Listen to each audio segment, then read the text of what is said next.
Our Realtor Commission Calculator has two parts: the listing calculator to determine the seller's net cost and the buyer's agent calculator to determine commission payable. The listing commission calculator has three predefined options. This is with an assumed buyer agent commission of 3.255 and 1.1625%.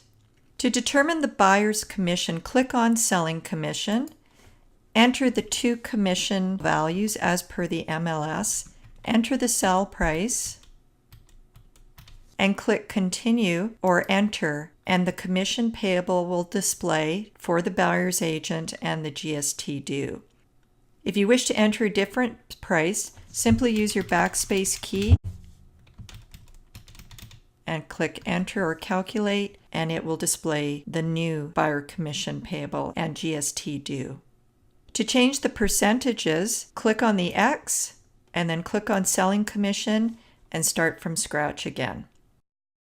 If you're a listing agent and you want to determine the seller's net cost, simply select one of the three options, such as 7, 2.5, enter a list price, and click Enter or Calculate, and the calculator will display agent commission and the GST due. To reset the listing calculator, simply click any of these options.